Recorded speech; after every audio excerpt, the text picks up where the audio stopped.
શ્રાપિત આત્મા હતા, પણ આજે જ્યારે એની મુક્તિ મળી ત્યારે ભગવાનની પાસે કેવું માંગ્યું છે, નમઃ પરમ કલ્યાણમ નમઃ પરમ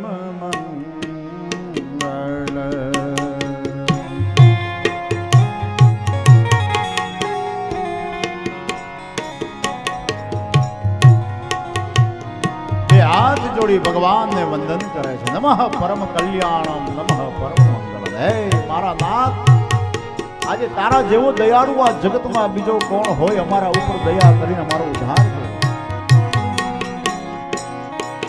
ઓ નમઃ પરમ કલ્યાણમ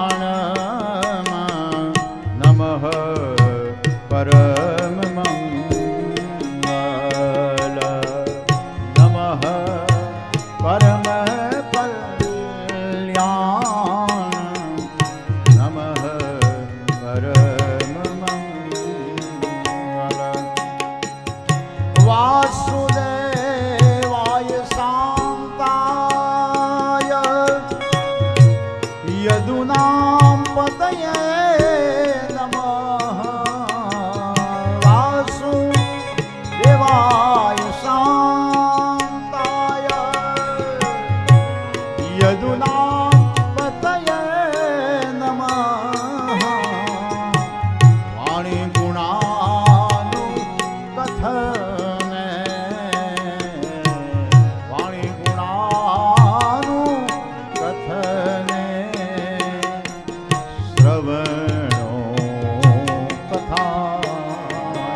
અમારી વાણી હે હરી તારા ગુણગાન ગાય, અમારા શ્રવણ એટલે અમારા કાન તારી ભગવત કથામાં હંમેશા ને માટે તારી કથાનું શ્રવણ કરે,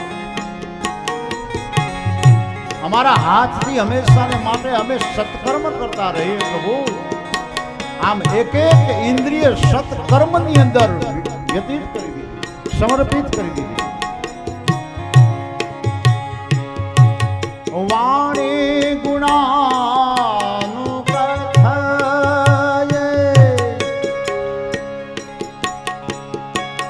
શ્રવણો કથાયામ વાણી ગુણાનું કથાયે શ્રવણો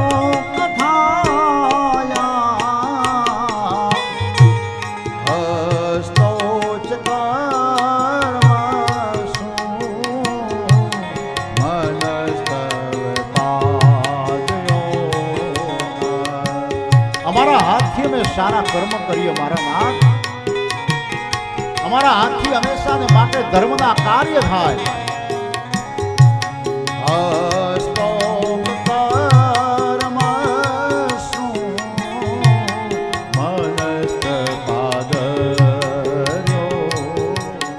અમારું મન હંમેશા ને માટે તારા ચરણોમાં સમર્પિત થઈ જાય.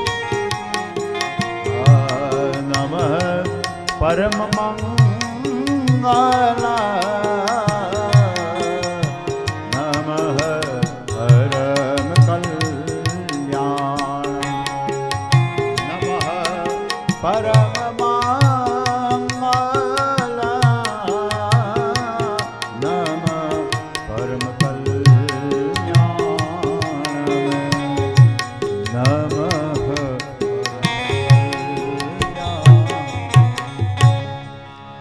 નલકુબેર મણિગ્રીવ ભગવાનની સ્તુતિ કરી ભગવાનના પરમ ધામની અંદર ગયા છે. બંનેનો ઉદ્ધાર થયો છે. અને પછી તો ભગવાન કૃષ્ણ હવે મોટા થયા છે. વાછડાઓની બહુ સેવા કરી છે. આજ દિવસ સુધી વત્સપાલ હતા. વત્સ એટલે વાછરડું, વત્સપાલ બન્યા. હવે કૃષ્ણને એમ થાય છે કે હવે મારે ગાયોની સેવા કરવી જોઈએ. એટલે માને કીધું છે કે માં હવે મારે ગાયો ચરાવવા જવું છે. બેટા, ગાયો ચરાવવા તો દૂર દૂર જંગલમાં જવું પડે. હા માં, અને જંગલમાં તો કાંટા અને કાંકરા ને આવું બધું હોય, તારા કોમળ પગમાં લાગે બેટા. એટલા માટે આ મોજડી છે ને એ તારા પગમાં પહેરીને પછી ગાયો ચરાવવા જાજે. ત્યારે કૃષ્ણએ કીધું માં, હું તો ગાયોનો ગોવાળ બનીને આવ્યો છું, હું તો સેવક છું. મારે તો સેવા કરવી છે ગાયોની. મારી ગાય જો ઉઘાડા પગે વગડામાં ભટકતી હોય તો મારે મારા પગમાં મોજડી હુકામે પહેરવી જોઈએ માં. હું મારા પગમાં મોજડી નહીં પહેરું. અને 11 વર્ષ 52 દિવસની લીલા કૃષ્ણએ જ્યારે વ્રજમાં કરી, ગોકુળમાં કરી, એના પગમાં મોજડી નથી પહેરી. એને સાહેબ, આ કૃષ્ણની સેવા માધુરી, આ એનો મહત્વનો ગુણ. સેવા મર્મ જગતને બતાવ્યો કે સેવા કોને કહેવાય. મેવા માટે સેવા નહીં, સેવા ખરા અર્થમાં થવી જોઈએ. સેવાની અંદર કોઈ સ્વાર્થ ન હોવો જોઈએ. ભગવાન કૃષ્ણે આવી સેવા કરી હતી, કોઈ સ્વાર્થ નહીં. ગાયોના ગોવાળ બની અને ઉઘાડા પગે એ જંગલમાં બેઠા. એટલા માટે તો વ્રજની રજ પવિત્ર માનવામાં આવે છે. કારણ કે રજને ભગવાનના કોમળ ચરણનો સ્પર્શ થયો છે. એટલા માટે એ રજને પાવન ગણવામાં આવે છે. વ્રજની ધરતી એટલા માટે પાવન છે.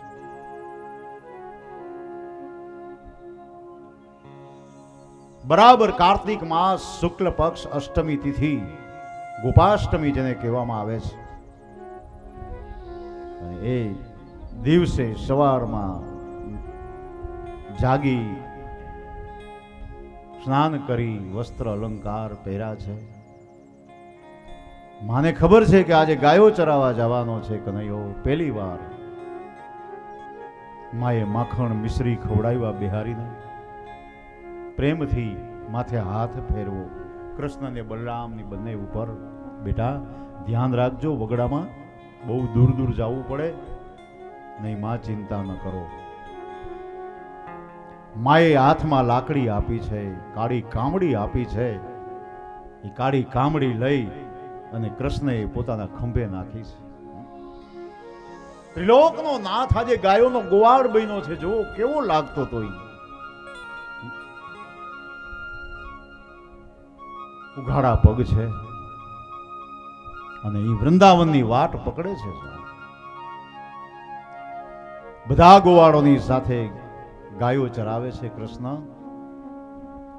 એમાં એક વયોવૃદ્ધ ઉપનંદ કાકા પણ હતા. અરે ઉપનંદ કાકા બહુ પીઠ માણસ, સારી સારી વાતો કરે, બાળકોને મજા આવે અને બેઠા બેઠા વાતો કરે નવરા હોય ત્યારે.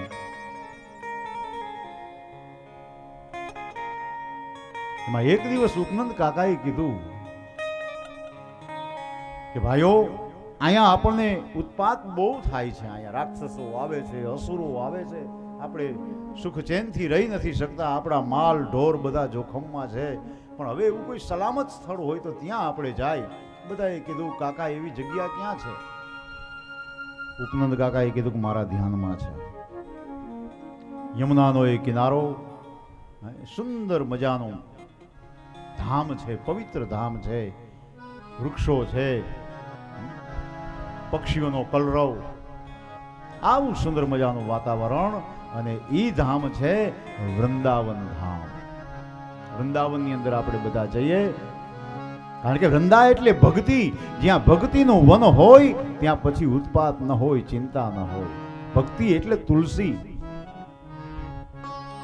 તુલસીનું જ્યાં વન હોય ત્યાં પછી ઉત્પાત ન હોય. માટે ચાલો આપણે વૃંદાવનની અંદર જાય.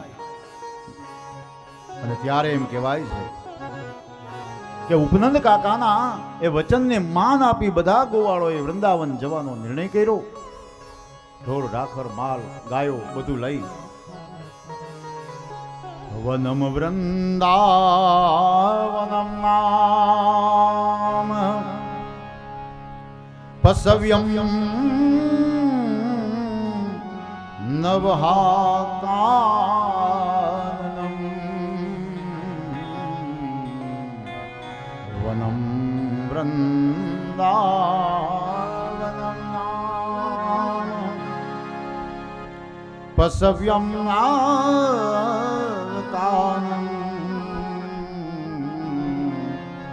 ગોપ ગોપી એકવાશેવ્યમ ગોપ ગોપી ગવાશેવ્યમ પુણ્યત્રેતુર્વિરુધમ વનમ વૃંદાવનમ. બધા વૃંદાવનની અંદર જાય છે. સુંદર મજાનું પવિત્ર ધામ છે વૃંદાવન. વૃંદાવન ધામ એ તો વૃંદાવન ધામ છે સાહેબ. શું એની એની એની મહત્તા છે. આવો ચંદ ક્ષણ માટે વૃંદાવન ધામને યાદ કરીએ. ભલે આપણે અહીંયા બેઠા હોય શરીરથી, પણ આપણું મન વૃંદાવનની યાત્રા કરે. એટલા જય જય રાધે રાધે શ્યામ બોલો શ્રી વૃંદાવન ધામ. બોલો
વૃંદાવનની અંદર આવ્યા છે ભગવાન. હવે ગાયોના ગોવાળ બન્યા છે.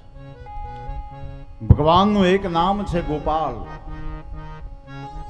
ગો એટલે ગાય, પાલ એટલે એનું પાલન પોષણ કરવા વાળો ગોપાલ. ગોપાલ એટલે એક આધ્યાત્મ અર્થમાં પણ સમજાવવાનો પ્રયત્ન કર્યો છે. આપણી જે ઇન્દ્રિયો છે એને પણ ગો કહેવામાં આવે છે. ગો એટલે ઇન્દ્રિયો. સંસ્કૃતમાં ગો શબ્દના ઘણા બધા અર્થ આપણે બપોરે કર્યા. એમાં ગો એટલે ઇન્દ્રિયો, ગો એટલે ગાય. આ ગાય રૂપી જે ઇન્દ્રિયો છે એ જ્યારે ભટકવા લાગે ને ત્યારે ગોવાળ ગોપાલ એને ટપોરા મારે લાકડીના. ગાયનું ધણ ચરવા જતું હોય સીમમાં, પછી એ ધણ એમના સમૂહમાં એમના ગાયો આવેલી આવતી હોય, એમાંથી એક ગાય જુદી પડી જાય. ગાય જુદી પડી જાય ને આમ દૂર દૂર વહી જાય. ગોવાળની નજર પડે કે આ ગાય એકલી પડી ગઈ છે. પછી એ ગાયને વારવા જાય. એ ગાયને કઈ રીતે વારે? લાકડી હોય ને એની પાસે એના ટપોરા ધીમે ધીમે મારે. ધીમે ધીમે એના ટપોરા મારી મારી મારી અને પાછી એ ગાયને એ ધણ ભેગી ભેળવી દે. આ લાકડી છે એ સંયમનું પ્રતીક છે. જ્યારે આપણી ઇન્દ્રિયો ભટકે છે, ઇન્દ્રિયો રૂપી ગાય જ્યારે આપણી ભટકવા લાગે ને ત્યારે પરમાત્મા પણ આપણને ક્યારેક ક્યારેક ટપોરા મારે છે, સાવધાન કરે છે. માર્ગ ભટકી ગયા હોય ને, ભૂલી ગયા હોય ને, ત્યારે આત્મા રૂપી પરમાત્મા આપણને સંયમ રૂપી ટપોરા મારી મારી અને પાછો રસ્તા ઉપર લઈ આવે છે. એમાં આપણું કલ્યાણ હોય છે. અધ્યાત્મ અર્થ એક આવો બતાવ્યો છે. ભગવાનનું એક નામ ઋષિકેશ છે. ઋષિક એટલે ઇન્દ્રિયો થાય. ઋષિક વત્તા ઈશ, ઇન્દ્રિયોનો સ્વામી એટલે ઋષિકેશ. ઋષિકેશનો અર્થ આવો થાય છે, ઇન્દ્રિયોનો સ્વામી. આપણી દરેક ઇન્દ્રિયો ઉપર પરમાત્માનું પ્રભુત્વ હોય છે. એટલા માટે આપણે જીવનમાં સંયમ નિયમ બધું રાખી શકીએ. એટલા માટે આપણી ઇન્દ્રિયો ભટકી ન જાય એનું બહુ ધ્યાન રાખવાની જરૂર છે. એટલે ભગવાન ગાયોના ગોવાળ બન્યા છે, ગાયો ચરાવે છે. એક દિવસ એવું બને છે કે યમુનાજીના કિનારે બકાસુર નામનો અસુર આવે છે. બકાસુર બગલાનું રૂપ લઈને આવ્યો. મોટો બધો વિશાળ બગલો કંસ દ્વારા મોકલાયેલો. આવડો વિશાળ બગલો કોઈ જોયેલો નહીં. ગોવાળો કેવા લાગ્યા કરે, કૃષ્ણ આ શું છે? કનૈયાને ખબર હતી કે આ અસુર છે. બકનો અર્થ થાય છે દંભ. દંભ છે ને એ બકાસુર છે. યમુનાનો કિનારો એ ભક્તિનો કિનારો છે અને ભક્તિ માર્ગમાં જ વધારે દંભ જોવા મળશે. આજે ભક્તિ દાંભિક થતી જાય છે દિવસે દિવસે. શુદ્ધ ભક્તિ સાત્વિક ભક્તિ નથી, ક્યાંક ને ક્યાંક દંભ છે. આ દંભને મિટાવવાની જરૂર છે. અને બગલો હંમેશાને માટે દંભનું પ્રતીક છે. બગલો બહારથી કેટલો ઉજળો દેખાતો હોય, સફેદ હોય ને, પણ મનમાં બહુ મલિનતા હોય એની. નદીના કાંઠે બગલા ઊભા હોય, તમે જોજો, એક પગે ઊભો હશે બગલો, એક પગે. આપણને એમ લાગે કોઈ યોગી છે, તપશ્ચર્યા કરે છે, ઓહો. પણ એની દ્રષ્ટિ માછલામાં હોય. ક્યારે નીકળે માછલું, ક્યારે ઝપટ બોલાવવું. અને જેવું માછલું નીકળે એવું યદ ગતવા ન નિવર્તન. આ બગલાનું કામ. બગલો બહારથી સફેદ દેખાય છે પણ અંદરથી મલિન છે. આ દંભ છે.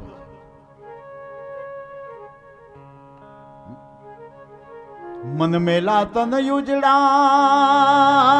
હો એ જી ઉપર ધરિયા ભેખ એ એનાથી તો કાગા ભલા યોલા ભીતર બહાર સંતો કહે છે કે મન મેલા ને તન ઉજળા મનમાં મલિનતા હોય અને ઉપરથી ઉજળા દેખાવાનો પ્રયત્ન કરતા હોય એના કરતા તો ઓલા કાગડા હારા છે કે બારે કાળા ને અંદરે કાળા ઉજળા દેખાવાનો ઢોંગ તો નથી કરતા. જીવનમાં દંભ ન હોવો જોઈએ. જ્યાં જ્યાં દંભ છે ત્યાં અધર્મ છે. અને ઈ ભગવાને બકાસુરનો કૃષ્ણએ બકાસુરનો વધ કેવી રીતે કર્યો છે કે એની ચાંચ હતી, ચાંચ આમ પકડી અને આમ બે હાથે આમ ચીરી નાખ્યો એને. કપડું હોય એને વચ્ચેથી આમ આપણે ચીરી નાખીએ ને એવી રીતે બગલાને ચીરી નાખ્યો, બકાસુરને બે ભાગ કરી નાખ્યા. આ દંભનો પડદો ચીરવાની જરૂર છે. જ્યાં જ્યાં દંભ હોય, ધર્મના પડદાની પાછળ કદાચ અધર્મ પોષાતો હોય તો એ અધર્મના પડદાને પણ તોડવામાં પાપ નથી.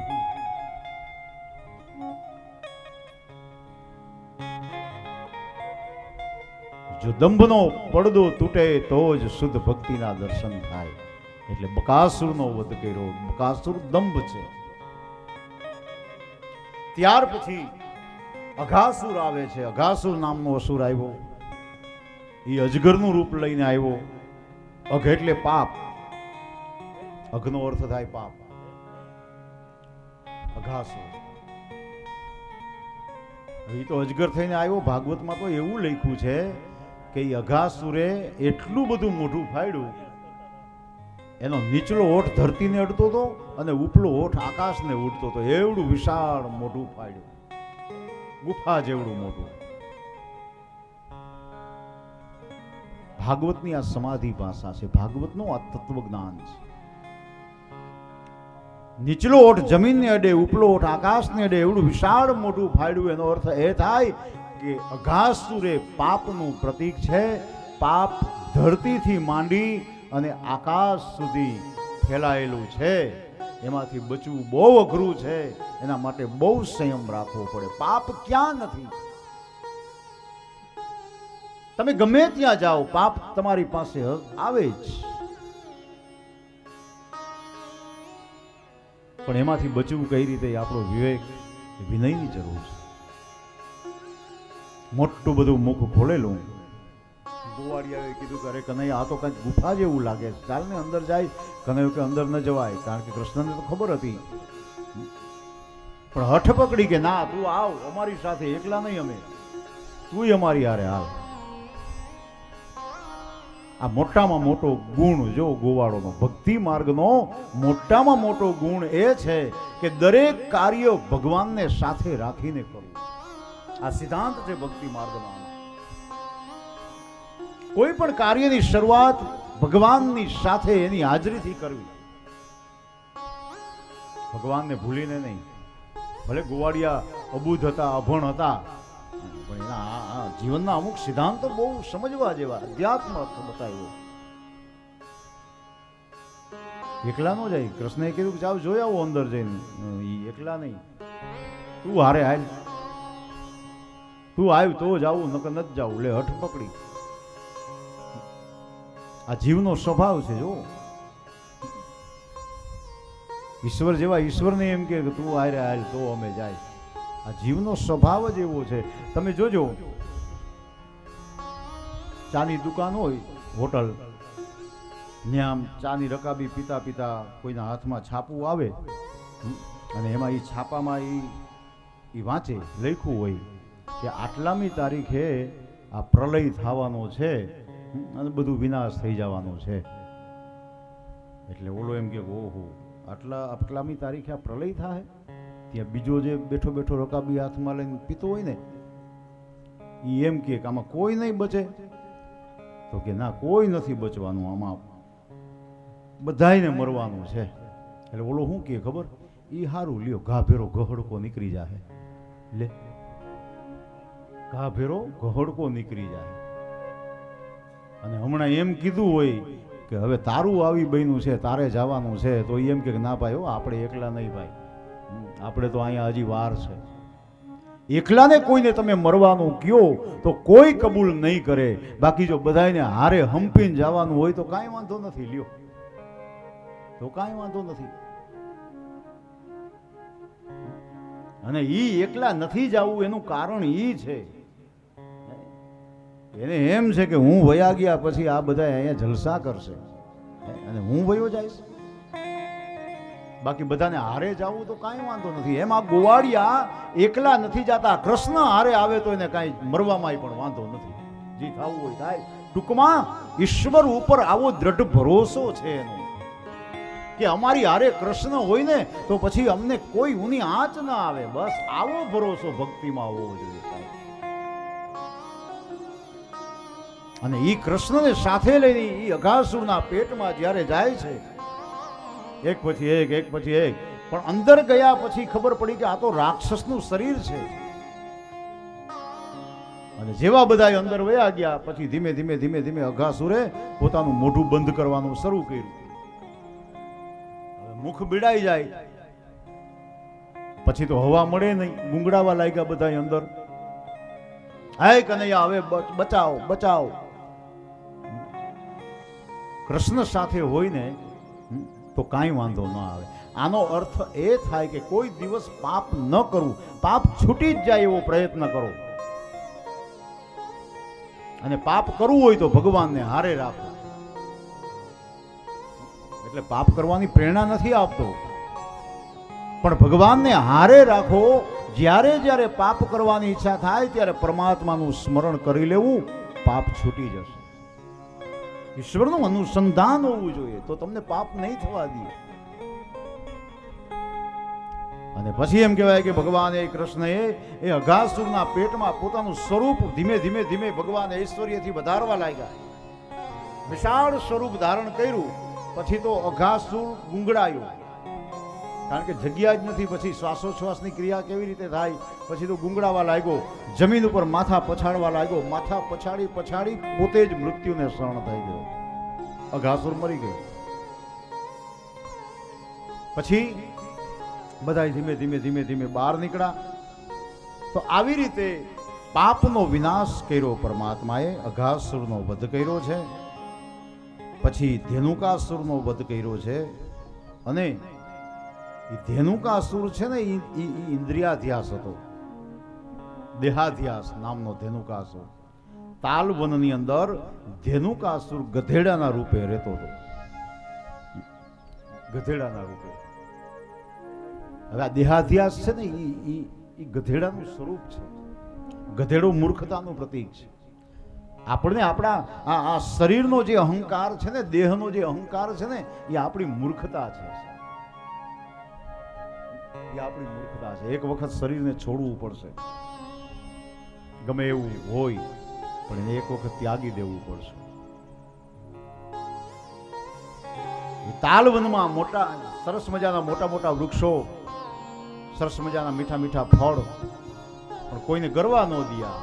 ધેનુકાસુર જેવા આવે એવા ગધેડાનું રૂપ ધારણ કરી અને મારી નાખે. કૃષ્ણ, બલરામ અને ગોવાળો તાલવનની અંદર જાય છે. અને જેવી ધેનુકાસુરને ખબર પડી એટલે ગધેડાના રૂપે આવ્યો, બરાડા પાડતો હુમલો કરવા. અને ત્યારે બલરામજી દાઉજીએ કીધું કે કૃષ્ણ, તે તો ઘણા બધાને માર્યા છે, આ એક લાવો મને લેવા દે ને. એટલે કૃષ્ણ કહે, ભલે તમે મારો દાઉજી. અને દાઉએ એક જ મુસળનો પ્રહાર કર્યો ધેનુકાસુર ઉપર, ધરતી ઉપર ઢળી પડ્યો. દેહાધ્યાસને મિટાવ્યો છે. અને ત્યાર પછી એમ કહેવાય છે કે કાલિંદીના ધરામાં કાલીય નાગ રહીએ છે. વિષમય ઝેર પાણી થઈ ગયું છે, કોઈ પી નથી શકતું. પક્ષી, પશુ, માનવ કોઈ પી નથી શકતું. એટલું કાતિલ વિષ. અરે પીવાનું તો એક બાજુ રહ્યું, એના ઉપરથી આમ પવન પસાર થઈ જાય અને એ પવનની ઝપટમાં કોઈ આવી જાય તો મૂર્છિત થઈ જાય. આટલું કાતિલ વિષ છે કાલિંદીના ધરામાં. કાલીય નાગરીય છે. અને ત્યારે ભગવાન પોતાના મિત્રોની સાથે અહીંયા ગેડી દડાની રમત રમે છે. ગોવાળો કે અરે કનૈયા આમાં દડો પડી જાય તો લેવા કોણ જાહે? કૃષ્ણએ કીધું કે જેનાથી પડી જાય ને એને જ લેવા જવાનું. ગેડી દડાની રમત શરૂ થઈ છે. એક પછી એક દાવ ખેલાય છે અને એમ કરતા કરતા કરતા કૃષ્ણનો જ્યારે દાવ આવ્યો, વારો આવ્યો અને ત્યારે હાથમાં ગેડી લીધી, સામેથી એ ગોવાળે દડો ફેંકો અને એક જ ગેડીનો ફટકો માર્યો. દડો હવામાં ઉછળો અને પછી નીચે કાલિંદીના ધરામાં ગરકાવ થયો. ગોવાળિયાના શ્વાસ અધર થઈ ગયા. તો હવે શું થશે? કોણ બચાવશે? કૃષ્ણએ કીધું કે હું જાઉં છું દડો લેવા, મારાથી પડ્યો છે તો મારે જ જવું પડશે. પણ ગોવાળો કે નહીં કનૈયા, એમાં કાલીય નાગરીય છે. નંદ બાબા યશોદાને અમે જવાબ શું આપીએ? કનૈયો કે નહીં, હું જઈશ. આપણી શરત ઈ શરત, તમે ચિંતા ન કરો. એ કૃષ્ણ કિનારા ઉપર એક કદમનું વૃક્ષ હતું, કદમના વૃક્ષની ડાળી ઉપર ચડે છે અને પછી કાલિંદીના એ ધરામાં કૂદકો માર્યો છે. જો જેવો એ કૂદકો માર્યો, ગોવાળો તો શ્વાસ અધર થઈ ગયા. ઓહો, હવે શું? હવે કોઈ દિવસ કનૈયો પાછો ના આવે. ધીમે ધીમે ધીમે ધીમે ધીમે ધીમે ધીમે અંદર ને અંદર ગરકાવ થતો જાય છે. કાલીય નાગ એ સમયે નિંદ્રાને આધીન હતો. નાગણીઓ સેવા કરતી હતી. કોઈ ચકલું ન ફરકે એવો એ વિષધારી નાગ. અને એમાં નાના બાળકને જોયો નાગણીઓએ. બાળકને પૂછ્યું કે હે બેટા, કોણ છો તું? તો કે અહીંયા રમતા રમતા મારો દડો આવ્યો છે, હું લેવા આવ્યો છું. નાગણીઓ કહે તારો દડો લઈને તું અહીંથી જતો રહે, કારણ કે અહીંયા કોઈ આવી શકતું નથી. એ તો સારું છે, તારા ભાગ્ય સારા કે અમારો સ્વામી અત્યારે નિંદ્રાને આધીન છે. કદાચ જો જાગી જશે તો તને મારી નાખશે, પછી અમે તને બચાવી નહીં શકીએ. ઘેરે તારા માતા પિતા રાહ જોતા હશે. આવી ખેલછા કરાય બેટા? એક દડાને માટે જીવને જોખમમાં મુકાય?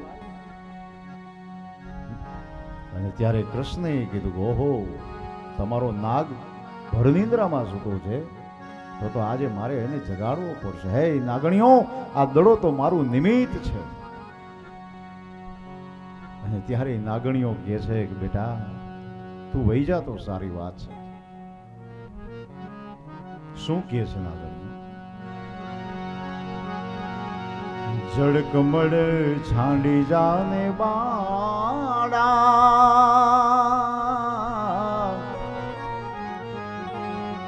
સ્વામી અમારો જાગશે, જાગશે તને મારશે, મને બાળ હતિયા.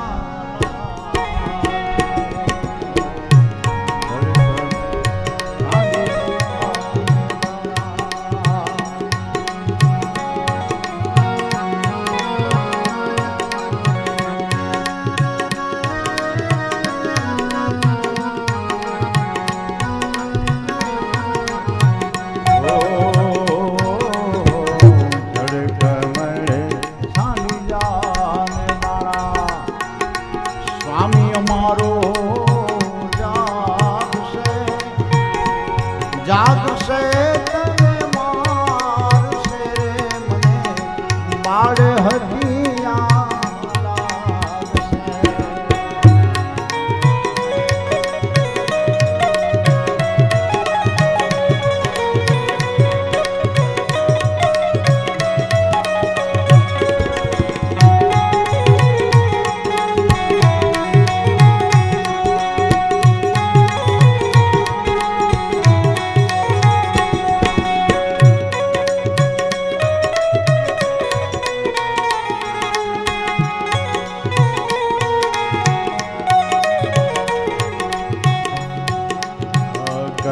બાળક તું માર્ગ ભૂલો,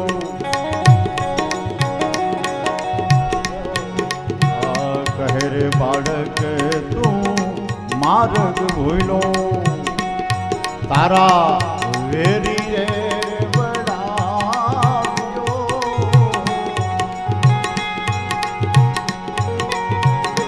તારા વેરી રે હે વડાવ્યો, નિશ્ચય તારો કાળ ભૂલ્યો તું આયા તે સિજને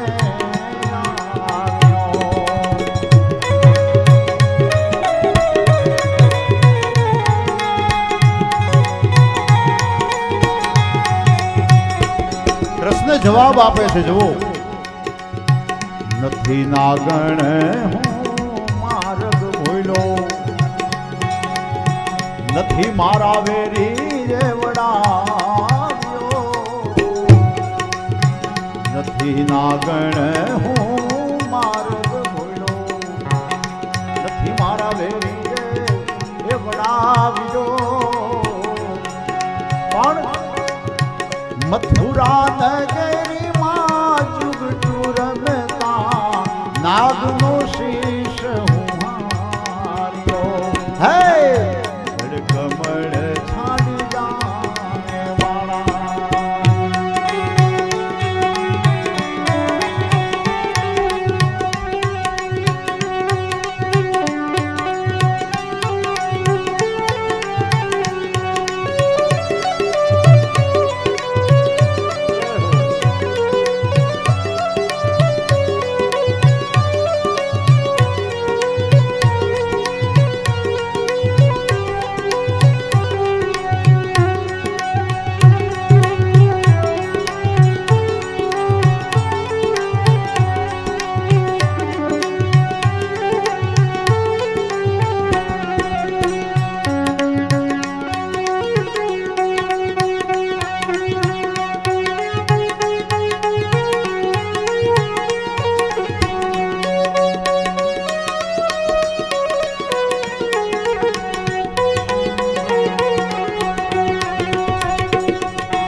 સંતો મોડી લોકો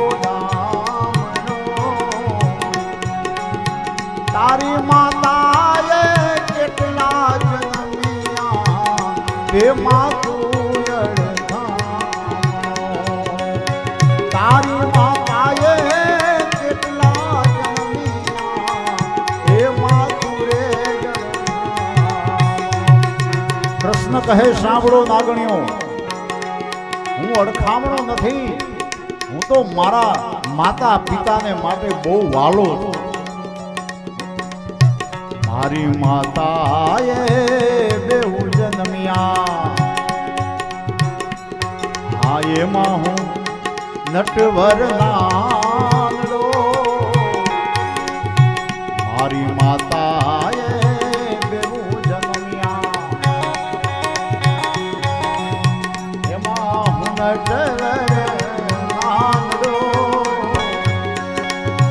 જગાડ તારા નાગને મારું નામ કૃષ્ણ કાંડો, હે કમળ હણી ગામે મારા.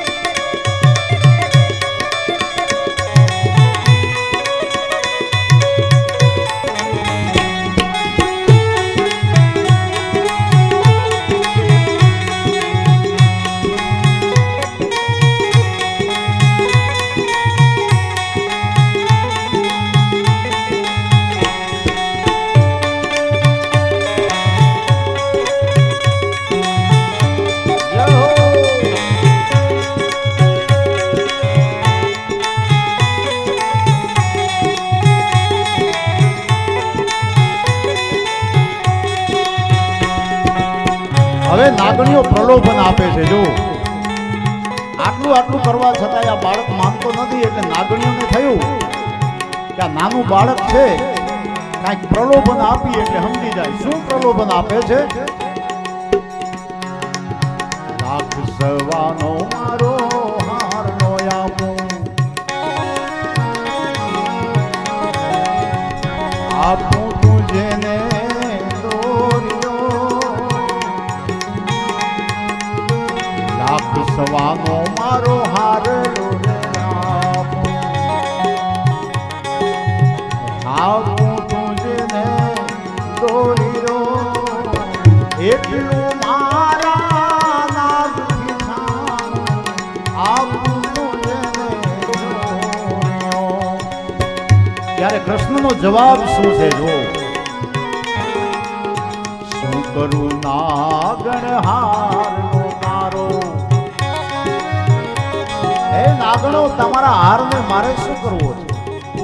અને તમારા પતિએ તમારા ઉપર કેટલો ભરોસો મૂક્યો હોય અને તમે તમારા જ ઘરમાં ચોરી કરવા માટે તૈયાર થયા, મને પ્રલોભનો આપો છો.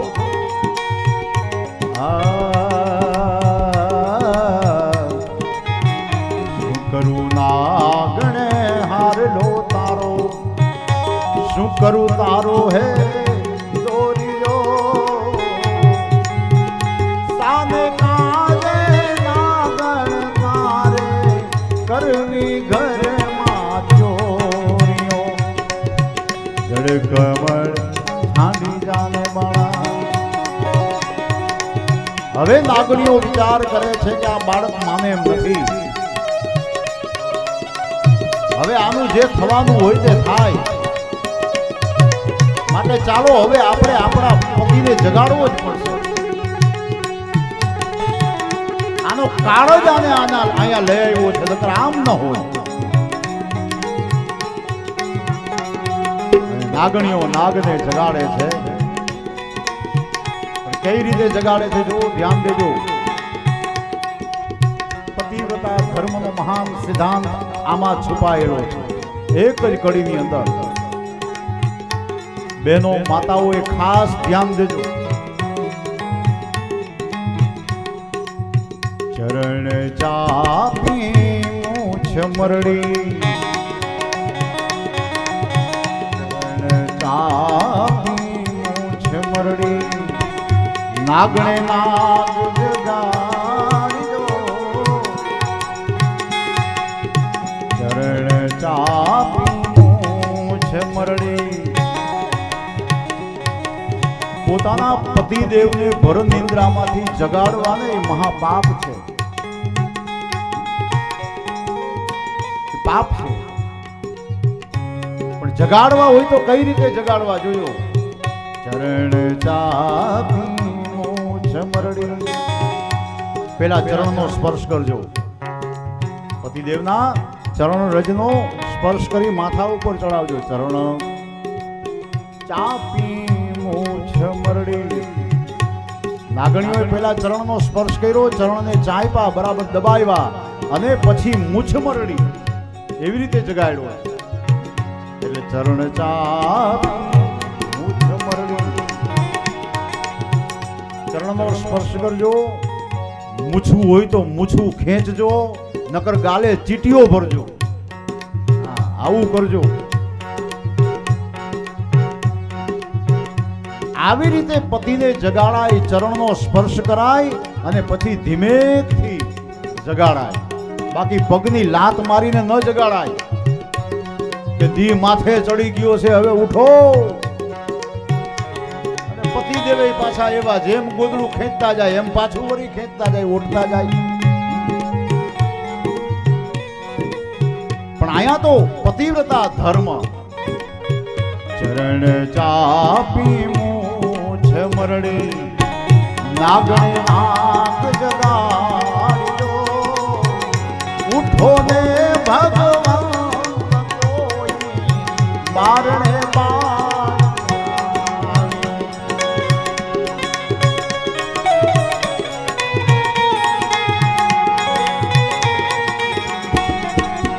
નાગને જ્યારે જગાડો ત્યારે કાલિય નાગ જાગ્યો, સહસ્ત્ર ફેણો ફુફાડા મારવા લાગી એક હારે જીભડીના લબકારા જેમ ગગનમાં આકાશમાં હાથીઓ ગર્જના કરતો હોય એવા ફુફાડા સંભળાય છે સાહેબ.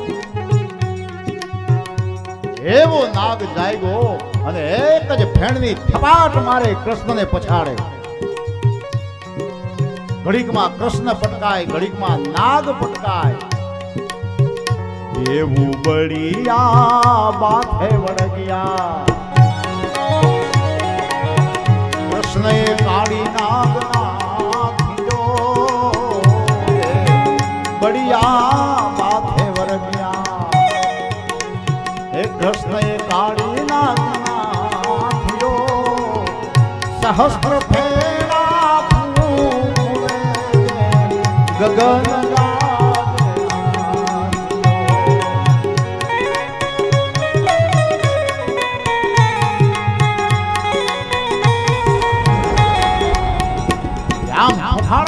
કાલિય નાગ પૂછડાની એવી થપાટ મારે કૃષ્ણ ધરતી ઉપર પછડાઈ જાય.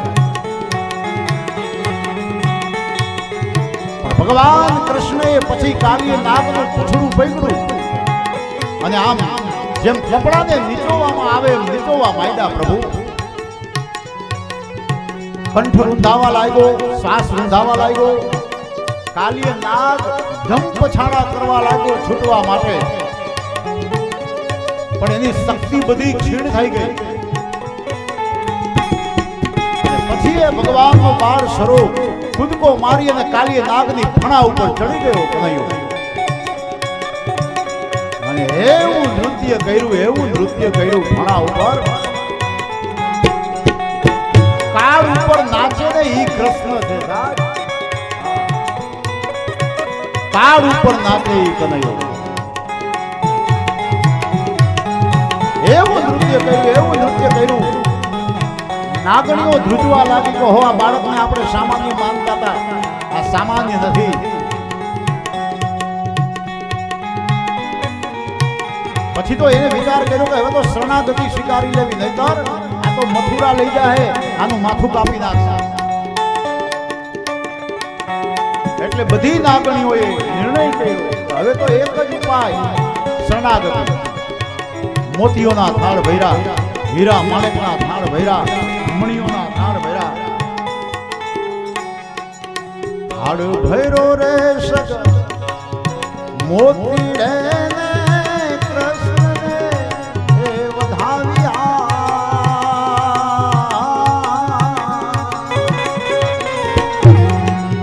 થાળ ભૈરો રે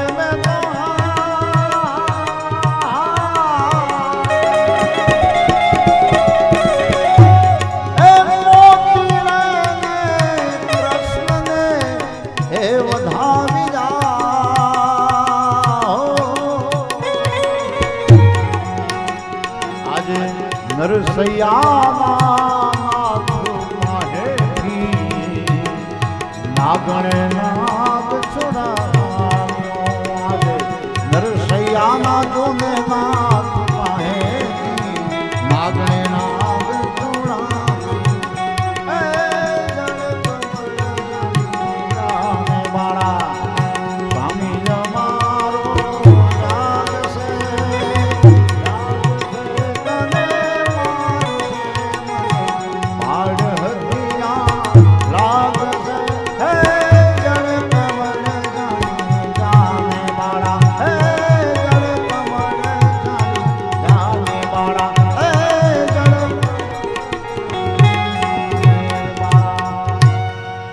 મોતીડાના હાર ભરીને કૃષ્ણને વધાવ્યા છે. પ્રભુ અમે તમને ઓળખી ન શક્યા બાપ, અમારો અપરાધ ક્ષમા કરો.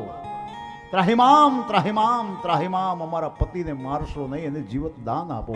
અને ત્યારે કૃષ્ણએ એ નાગણીઓ ઉપર દયા કરી કાલિય નાગને માર્યો નથી. બધા અસુરનો સંહાર કર્યો. જો કૃષ્ણએ અગાસુરને માર્યો, પૂતનાને મારી, તૃણાવર્તને માર્યો, શક્રાસુરને માર્યો, બકાસુરને માર્યો, ધેનુકાસુરને માર્યો, બધાને માર્યા. કાલિય નાગને માર્યો નથી. એને જીવત દાન આપી દીધું કે જા તું આ ધરો છોડીને ચાલ્યો જા. આ વિષમય બની ગયેલું આ પાણી મારે મારા વ્રજવાસીઓને પાવાનું છે. ત્યાર પછી એમ કહેવાય છે કે કાલિય નાગ એ ધરો છોડીને ત્યાંથી કાયમ માટે ચાલ્યો જાય છે.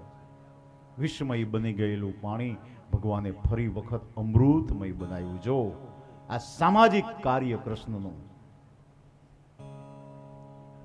કે જે ઢોર, માલ, પશુ, પક્ષીઓ કોઈ પાણી પી નહોતા શકતા કાલિય નાગને કારણે, પણ આજે આ સંકટ મિટાવી અને પાણી પીવા જેવું કર્યું, પોતાના વ્રજવાસીઓને સુખ આપ્યું. કાલિય નાગ દમન, દમન એટલે કંટ્રોલ, માર્યો નથી પણ સંયમિત કર્યો છે.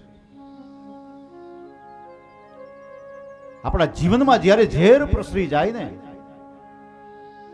ત્યારે એને સંયમિત કરવાની જરૂર છે. ક્રોધ રૂપી ઝેર, લોભ રૂપી ઝેર, કામ રૂપી ઝેર, આ બધા વિષ છે. ઇન્દ્રિયોને મારવાની વાત નથી, એમાં રહેલા વિષને મારવાની વાત છે. રોગીને મારવાની વાત નથી, અહીંયા રોગને મારવાની વાત છે. કૃષ્ણે બહુ અલૌકિક કાર્ય કર્યું જગતને માટે. કાલિય નાગ દમન. અને ત્યાર પછી સુખદેવજી મહારાજ વર્ણન કરે છે, લાલાના ઠાકોર એટલે જાગતી જ્યોત, ગોવર્ધન લીલા. જ્ઞાન અને ભક્તિને વધારવાની જો કોઈ કળા બતાવતું હોય તો એ ગોવર્ધન લીલા છે. જ્ઞાન અને ભક્તિને કઈ રીતે વધારવી એ ગોવર્ધન લીલા બતાવે. લાલાની જાગતી જ્યોત, લાલાના ઠાકોર. એમ કહેવાય છે કે કાર્તિક મહિનો આવ્યો, કાર્તિક સુદ એકમ. નંદ બાબા દર વર્ષની જેમ આ વર્ષે પણ ઇન્દ્રના ઉત્સવની શરૂઆત કરે છે. ઇન્દ્રની પૂજાની તૈયારી થાય છે, કારણ કે વ્રજવાસીઓ દર વર્ષે ઇન્દ્રનો ઉત્સવ મનાવતા હતા, ઇન્દ્રની પૂજા કરતા હતા. આ વર્ષે પણ તૈયારી કરે છે. પણ કૃષ્ણએ પૂછ્યું કે બાબા શેની તૈયારી ચાલે છે? તો કે ઇન્દ્ર પૂજા માટે, ઇન્દ્રની પૂજા કરવાની છે. આપણે દર વર્ષે કરીએ છીએ ને, એનો ઉત્સવ મનાવવાનો. એટલે કૃષ્ણએ કીધું કે તમે ઇન્દ્રને જોયો છે? તો કે ના, જોયો તો નથી. તો એની પૂજા શું કામે? તો કે આપણો રાજા છે. રાજા છે? હા, તો રાજા હોય તો એનું સન્માન થવું જોઈએ, એની પૂજા ન થાય. હા, સન્માન જરૂર થાય. આ તો વ્યક્તિ પૂજાની વાત થઈ. આજથી 5000 વર્ષ પહેલા કૃષ્ણએ વ્યક્તિ પૂજાનો વિરોધ કર્યો. સમાજમાં વ્યક્તિ પૂજા ન હોવી જોઈએ. વ્યક્તિ મહાન નથી, પરમાત્મા એક મહાન છે. વ્યક્તિ ગમે એવી સિદ્ધ પુરુષ હોય તો શું થઈ ગયું? હા, એના પ્રત્યે શ્રદ્ધા રાખો, વિશ્વાસ રાખો, એને નમન કરો. પણ વ્યક્તિની પૂજા કરવી, એને જ ભગવાન બનાવી દેવો, એ મૂર્ખાઈ છે. 5000 વર્ષ પહેલા કૃષ્ણએ આનો વિરોધ કર્યો. સમાજ સુધારક છે કૃષ્ણ. તો હે બાબા, તમે જેને જોયો નથી તો એની પૂજા કરવાનું શું કામ? તો કે એની પૂજા કરીએ ને એટલે આપણને જો વરસાદ વરસાવે, ધન ધાન્ય સારું પાકે, પાણીની વ્યવસ્થા થઈ જાય. એટલે કૃષ્ણએ કીધું કે બાબા તમે હાવ ભોળા છો. એની પૂજા કરવાથી આ બધું થતું હોય એવું નથી. એ રાજા છે તો એની ફરજમાં આવે છે કે પ્રજાનું પાલન પોષણ થવું જોઈએ. એમાં કાંઈ મોટું કામ નથી કરતો. સમજાવ્યા બધાને કે તમારે પૂજા જ કરવી હોય તો મારો નાથ ગોવર્ધન નાથ છે એની પૂજા કરો, ગિરિરાજની પૂજા કરો. વર્ષોથી ચાલી આવતી પરંપરા બંધ થઈ. વ્રજમાં ઇન્દ્રની પૂજા બંધ થઈ અને ગોવર્ધનનાથની પૂજા કરવા માટે બધા તૈયાર થયા છે. આખું ગામ ગિરિરાજજીની તળેટીમાં આવ્યા છે. બધા પોતપોતાને ઘરેથી સામગ્રી લઈ આવ્યા છે. ગિરિરાજજીને સ્નાન કરાયું યમુનાજીના નીરથી. પછી શિંગાર ધૈરો સરસ મજાનો, તિલક લગાવ્યું, દહીંનું તિલક લગાવ્યું છે ઠાકોરજીને. આ લીલા બહુ મહત્વની છે, આનો બહુ મહિમા છે. કારણ કે અહીંયા ભક્તની ભગવાનની પૂજા કરે છે. ભક્ત ભગવાનની પૂજા કરે તો બરાબર, પણ અહીંયા તો ભગવાન પોતે ભગવાનની સેવા કરે છે. એટલા માટે આ લીલાનું બહુ મહત્વ છે. તિલક ધૈર્યું છે, શિંગાર ધૈર્યો છે, પછી ભોગ લગાવવાનો સમય થયો. બધા પોતપોતાને ઘરેથી લઈ આવ્યા હતા. બધી સામગ્રી આમ ફરતી આમ અન્નકોટ આમ આખો કિલ્લાના સ્વરૂપમાં ગોઠવી દીધી. અન્નકોટ આપણે અન્નકોટ કરીએ છીએ ને બેસતા વર્ષ, ફરતી બાજુ ગોઠવી દીધી. અને પછી આખી રાત ધોળ, કીર્તન, જાગરણ. બાળકો આ ગોવાળો કે છે કે આ ઠાકોર તારો આરોગ છે આપણી સામગ્રી? તો કે હા જરૂર આરોગ છે. અને પછી કૃષ્ણ બે હાથ જોડીને કહે છે કે હે મારા ગિરિરાજ, હે ગોવર્ધનનાથ, આ મારા પ્રેમની સામગ્રી છે, આપ સ્વીકારજો. અને ત્યારે ગિરિરાજજીની તળેટીમાંથી એક શ્રી હસ્ત પ્રગટ થયો અને પોતાના હથોહથ એમ કહેવાય કે સામગ્રી આરોગવા લાગ્યા ઠાકોરજી. અને ત્યારે ગોવાળોને બહુ આનંદ થયો. પણ આ બાજુ નારદજી સ્વર્ગમાં ગયા અને ઇન્દ્ર મહારાજને કીધું, મહારાજ વર્ષોથી ચાલી આવતી પરંપરા આજે વ્રજવાસીઓએ બંધ કરી છે. તો કે કેમ? તમારી પૂજા થતી, તમારો ઉત્સવ થતો, એ બંધ કરી હવે વ્રજવાસીઓએ ગોવર્ધનનાથની પૂજા શરૂ કરી. અને ઇન્દ્ર મહારાજનો અહંકાર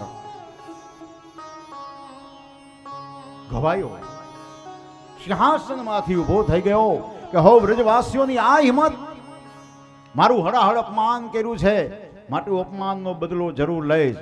બારે મેઘને બોલાવી અને આજ્ઞા કરી કે જાઓ વ્રજની ધરતી ઉપર તૂટી પડો, ક્યાંય સાંકળી ન જળ બંબાકાર કરી દો, પાણી પાણી પાણી. તો વ્રજવાસીઓને ખબર પડશે કે ઇન્દ્રની સામે બાથ ભીડવાનું કેવું ભયંકર પરિણામ આવે છે. જેવી આજ્ઞા કરીને બારે બાર મેઘ એમ ક્યાં કહેવાય કે જ્યાં વ્રજની ધરતી ઉપર આમ આકાશ માર્ગે જ્યારે જાય છે અને ત્યારે જોત જોતામાં આકાશમાં કાળા ડિબાંગ વાદળો ઘેરાવા લાગ્યા. કારતક મહિનો, કાળા ડિબાંગ વાદળા ભેગા થયા, વીજળીના કડાકા થયા, ઝરમર ઝરમર ઝરમર ઝરમર વરસાદ શરૂ થયો.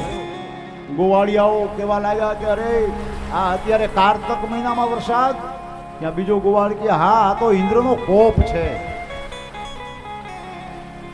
ઇન્દ્ર મહારાજની આપણે પૂજા બંધ કરી, આપણા ઉપર કોપાયમાન થયા. ત્યાં ત્રીજા ગોવાળે કીધું કે ના ના, આ તો કારતક મહિનાનું માવઠું છે. એવો વરસાદ વેરહો, એવો વરસાદ વેરહો, આંબેલા ધારે તૂટી પડ્યો, નદી નાળા છલકાઈ ગયા, ગાયો ઢોર ઢાંખર કોઈના છાપરા નદીમાં તણાવા લાગ્યું, બધું તણાઈ ગયું. બ્રજવાસીઓ નંદ બાબાની પાસે ગયા, બાબા અમે કહેતા હતા આ ઇન્દ્રનો કોપ આપણા ઉપર ઉતરો છે, એની પૂજા બંધ ન કરાય. આ તમારા કનૈયાએ બધાને રવાડે ચડાવ્યા, આ અમારે ભોગવવું. ત્યારે કૃષ્ણએ કીધું કે હે વ્રજવાસીઓ, તમે શું કામે ચિંતા કરો છો? જેની આપણે સેવા કરી છે એ આપણી સહાય નહીં કરે તો એની પૂજા કરવી નકામી ને, એની સેવા કરવી નકામી. અરે મારો ગોવર્ધનનાથ મને રાત્રે સ્વપ્નમાં આવ્યો તો કે હે કનૈયા, જ્યારે વ્રજની ધરતી ઉપર સંકટ પડે ને ત્યારે મારા શરણે આવજો, હું મારા શરણે તમને સમાવી લઈશ. માટે ચાલો મારા ગિરિરાજજીના શરણે. એ તો જાગતી જ્યોત છે. અને વ્રજવાસીઓને લઈને કનૈયો ગિરિરાજજીની તળેટીમાં જાય છે.